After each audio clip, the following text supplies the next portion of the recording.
తెలుగానా? బావా, అక్క ప్రసవించగానే మీకు టెలిగ్రామ్ ఇస్తాను, తప్పకుండా రావాలి. ఓ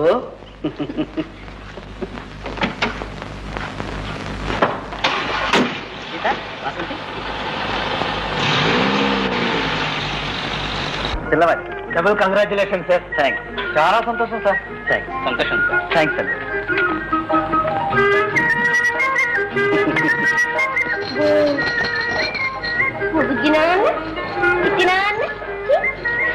ముగ్గులన్నీ నీవేనా? మాకు కొంచెం ఇవ్వమ్మా. పొరకు అమ్మమ్మ దగ్గరికి. రాజానమ్మ నవరాల మూట. అమ్మ పండిన చూపులు చూడు, దొంగ చూపులు. బిడ్డలంటే నీకెంత ఆశమ్మా. నీకు పెళ్ళైతే అమ్మా. అరే ఇలా చూడరా, నీ పిన్ని చూడరా. అక్క వీడు అచ్చ నీ పోలికే. అక్కను అమ్ముకు తీసుకోమ్మా.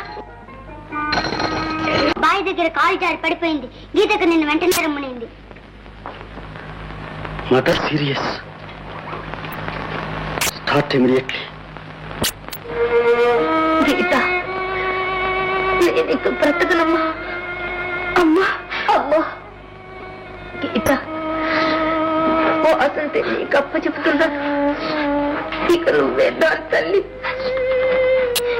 మంచి సంబంధం చూసి దాన్ని ఒకింటి దాన్ని చెయ్యవలసిన బాధ్యత నీ. అమ్మా అమ్మా. వాసంతి, ఇంకా నీ అక్కే నీకు తోడు నీడా. నేను కళ్ళ చూడలేకపోయినా నువ్వు పెళ్లి చేసుకొని ఒకింటి దానివే సుఖంగా ఉంటే నాకు అన్నీ.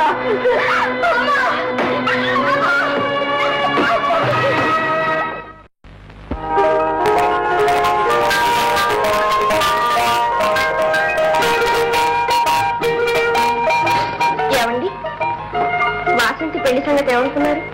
అనుకునేదే ఉంది, చేసేద్దాం. బ్రహ్మాండంగా చేసేద్దాం. ఆహా, ఇంతకు చేసుకునేవాడిని చూసారా? ఇక మీరు చూడాలి. అక్క, నువ్వు అసలు నాతో మాట్లాడద్దు. అదేమిటమ్మా ఇంతలోంటి కోపం వచ్చింది? కాకుంటే ఏమిటి, నేను నీతో ఉండడం ఇష్టం లేదు, అందుకే తెరమేస్తున్నావు. వాసంతి, ఎంత మాట అన్నావు. నిన్ను నా బిడ్డ కంటే ఎక్కువగా చూసుకుంటానే, తరివేస్తాను. అయ్యో అక్క, నేనేదో తమాష కంటే నువ్వు ఇంకా పసిబిడ్డవే, చిలిపితనం పోలే. బావా, నాకు ఒక చిన్న ఉయ్యాల తీసుకురా.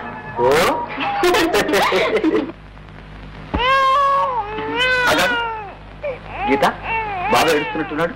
వాసంతి, నువ్వు బావ పట్టించు, నేను వెళ్ళి బాబుని తీసుకుంటా. ఇదిగో, నువ్వు వెళ్తే బాబు ఏడుపు మానడు. వాసంతి వెళితే గప్చిప్గా ఉంటాడు. చూద్దాంగా. చూడు చూడు, నీకే తెలుస్తుంది రే. వాసంతి, కొంచెం అన్నవాదించు.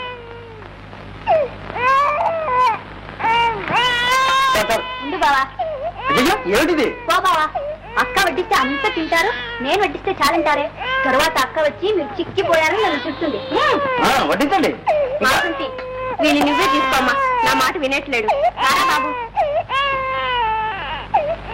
ఏమండి, అయిందా మీ బులపాటం? పోండి. పోయండి.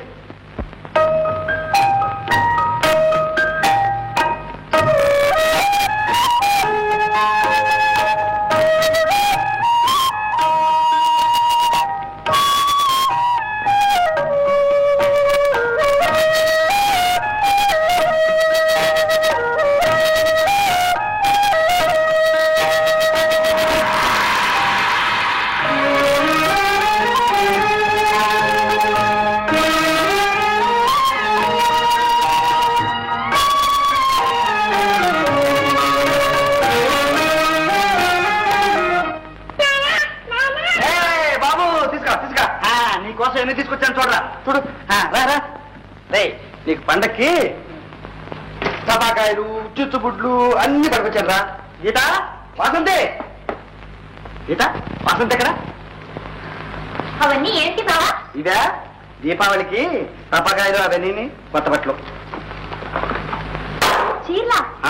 చీరలు. ఎలా ఉంది మన సెలక్షన్? ఇది బాగా. అయితే ఇది నేను తీసుకో, ఇది నేను తీసుకుంటా. అయితే కరెక్ట్. ఇది కట్టుకున్న వాళ్ళకి త్వరగా పెళ్లి అవుతుందని మన కొట్టువాడు కూడా చెప్పారు.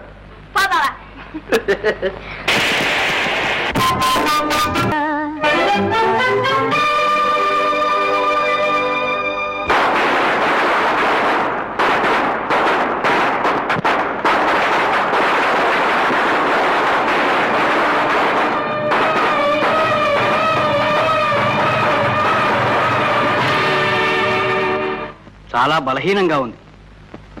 ఉన్నట్టుండి ఏర్పడ్డ భయకంపమే దీనికి కారణం. మంచి ఆహారం, విశ్రాంతి అవసరం. కొన్నాళ్లు పక్క మీద ఉండటమే మంచిది. డాక్టర్, నయం కావడానికి ఎన్నాళ్ళు అవుతుంది? ఎన్నాళ్ళో ఎందుకు భాస్కర్, 4 రోజుల్లో నయం అవుతుంది. అంటే భయపడవలసిన అవసరం లేదు. మిస్టర్ భాస్కర్, ఓసారి ఇలా రండి. గర్భకోశం దెబ్బతింది, చాలా జాగ్రత్తగా చూసుకోవాలి. ఏమండి, ఆఫీసుకు వేళైందిగా, నేను వడ్డించనా? వడ్డించడం ఆయిందక్క, అదంతా నేను చూసుకుంటాను. నువ్వు వెళ్ళి మందు తీసుకో. అవును గీత, నువ్వు వేళకు సరిగ్గా మందు, విశ్రాంతి తీసుకో. నా సంగతి కానీ ఇంటి సంగతి కానీ నువ్వేమీ పట్టించుకోకు. వాసంతి ఉందిగా.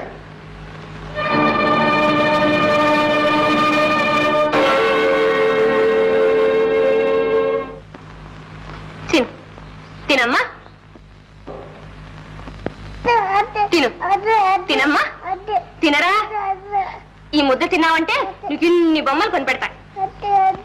తినమ్మా, తిను. అక్క, నీకు ఒంట్లో బాగలేదు కదా, ఎందుకు వారితో అలా అవస్థ పడుతున్నావు? వెళ్ళక్క, వెళ్ళి పడుకో.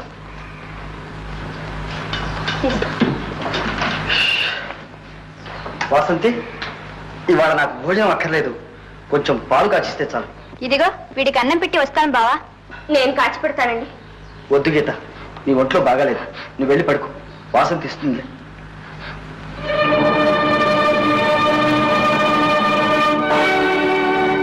వాసంతి, వాసంతి, వాసంతి. ఏమండి,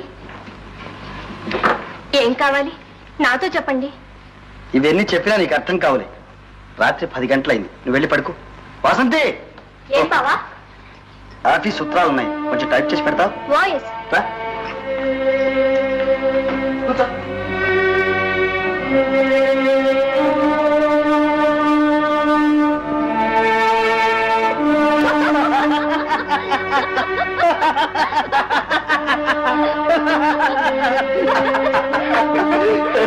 బాలేదానివే. ఏమిటి వాసంతి ఇట్లా టైప్ చేశావు? సారీ బావా, ఈసారి కరెక్ట్ గా టైప్ చేస్తాను చూడండి. సరేలే, దేశంలో పేపర్ కరువు కారణం ఏమిటా అని చూస్తున్నాను. ఎందుకు నువ్వేనన్నమాట. సరే సరే, కానీ త్వరగా. ఏమిటే వాసంతి, అర్ధరాత్రప్పుడు ఈ వికవికలు పక్కపక్కలు? ఏం లేదక్క, బావా ఆఫీసు ఉత్తరాలు టైప్ చేయమన్నారు, చేశాను. అంతా తలకిందులుగా పడింది. అవును, రాను రాని ఇంట్లో అంతా తలకిందులే అవుతుంది.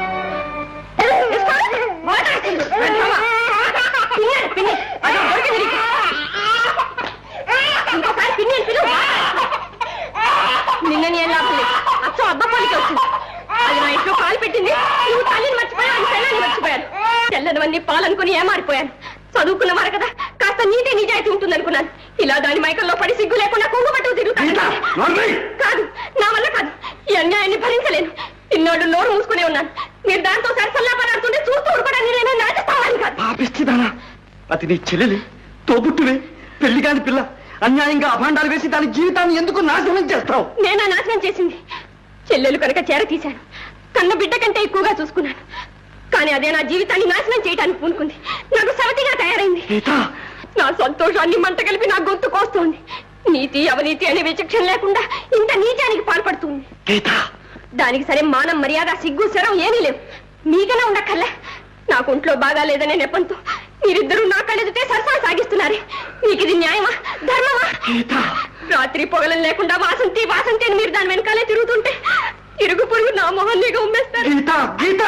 దానికి సరే వావి వరుసలు తెలియవు. మీరు కూడా దాని మొహంలో పడి ఇలా పిచ్చి వాళ్ళు అవుతారా? చిచి, చివరికి ఇది సంసారి కొంప కాదు, సాని కొంపగా తయారైంది.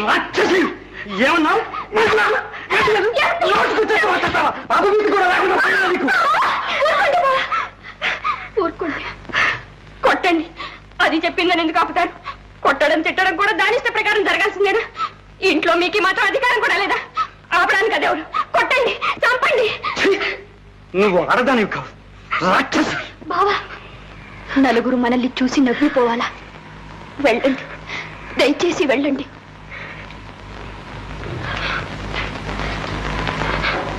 అక్క, నిజానిజాలు తెలియకుండా ఎంత రగడ చేసుకున్నావు. ఇరుగు పొరుగు తెలిస్తే ఎంత అవమానం. అక్క, ఆడదిగా పుట్టడం ఒక్కటే నా తప్పు. అంతకన్నా వేరే పాపము ఎరగను అక్క.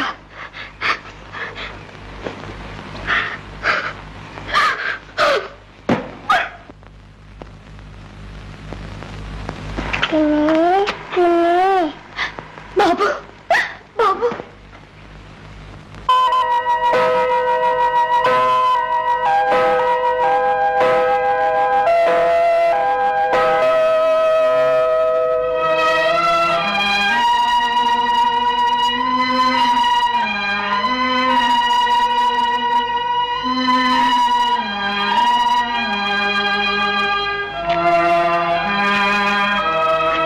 వాసంతి, వాసంతి, వాసంతి, వాసంతి, వాసంతి, వాసంతి,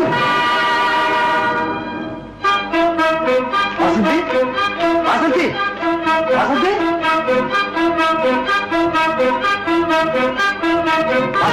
వాసంతి, గీత, గీత, గీత, గీత, వాసంతి కనిపించడం లేదు. ఏమైపోతుంది? మేడ మీద గదిలో ఉందేమో.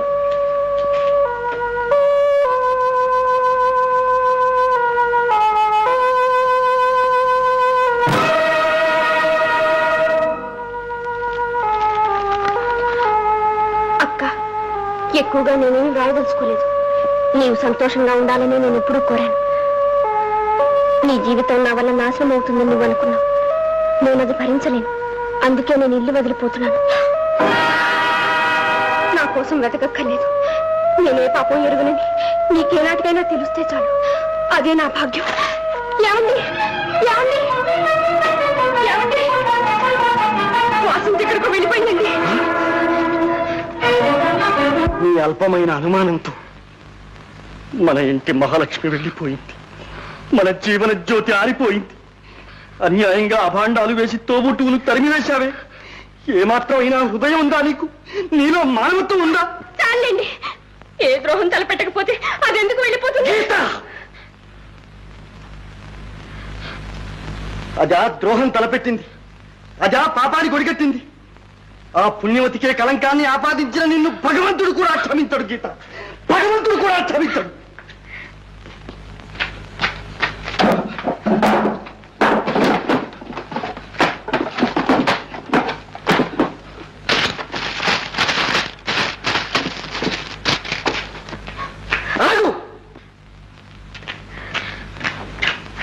కల్లా కపటం ఎరుగని ఆ తల్లి రాసిన ఉత్తరం చదువు, చదువు.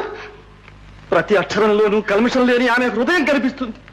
ప్రతి వాక్యంలోనూ ఆమె త్యాగం ప్రతిఫలిస్తుంది. గీత, మచ్చలేని మాణిక్యాన్ని మోసకారి అన్నావే. నీకు ఈ జీవితాన్నే ప్రసాదించిన ఆ దేవతను ద్రోహి అన్నావే. ఎలా అనగలిగా, ఎలా నోరాడింది నీకు? పాపం, ఎంత బాధపడి వెళ్ళిపోయిందో. ఆవేదనతో ఆమె లేత హృదయం ఎంత కుమిలిపోయిందో. నాశనం చేశావు గీత, ఆమె జీవితాన్ని నాశనం చేశావు. నీకు తెలియదు గీత, నీకు తెలియదు. ముందు నన్ను ప్రేమించింది, తన హృదయ దేవతగా పూజించింది. నీ పెళ్ళైన తర్వాతే తన పెళ్ళనుకుంది. కానీ నీ మనసులో ఉన్న కోరిక తెలుసుకుని నీకిచ్చిన వాగ్దానం నిలబెట్టుకోవడం కోసం, నీ సంతోషాన్ని చూసి ఉప్పొంగిపోవడం కోసం తన ప్రేమను త్యాగం చేసింది. నన్నే నీకు అర్పించింది. ఎవరు తలపెట్టలేని, ఎవరు ఊహించలేని మహత్తర త్యాగం తన అక్క కోసం చేసింది ఆ మహాలక్ష్మి. మన పెళ్ళైన నాటి నుండి నాకు సోదరిగా కాదు కాదు ప్రత్యక్ష దైవంగా వెలిసింది గీత, ప్రత్యక్ష దైవంగా వెలిసింది. గీత, పవిత్ర మూర్తిగా ఆదర్శ శిఖరాలు అందుకున్న ఆమెను అపవిత్రలు చేశావు. గీత, నువ్వెన్ని జన్మనిచ్చినా సరే నీ పాపానికి ప్రాయశ్చిత్తం లేదు.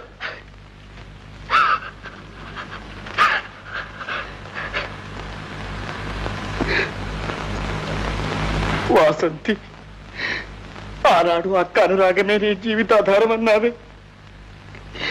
ఈనాడు నువ్వే మోసపోయావే వాసంతి, మోసపోయావే. వాసంతి, ఏమండి, నన్ను మన్నించండి, నన్ను మన్నించండి. నిజం తెలియకుండా నీచంగా ప్రవర్తించాను. దేవతలాంటి చెల్లెళ్ళు దిక్కు ముక్కు లేని దాన్ని చేసి నిర్దాక్షిణ్యంగా తరివేశారు. నా బంగారు తల్లిని పోగొట్టుకున్నా. గీత, వెళ్ళండి, దయచేసి వెళ్ళండి. వాసంతి ఎక్కడున్నా వెతికి తీసుకురండి. దాని కాళ్ళ మీద పడి క్షమాపణ కోరుకోవాలి. అప్పుడే నా పాపానికి ప్రాయశ్చిత్తం. అప్పుడే నాకు మనశ్శాంతి. వెళ్ళండి, త్వరగా వెళ్ళండి. గీత, గీత, ఇప్పుడు ఎక్కడికని వెళ్ళను. ఒకవేళ కనిపించినా నేనే ముఖం పెట్టుకుని పిలవను. చూడండి, వాసంతిది చల్లని మనసు.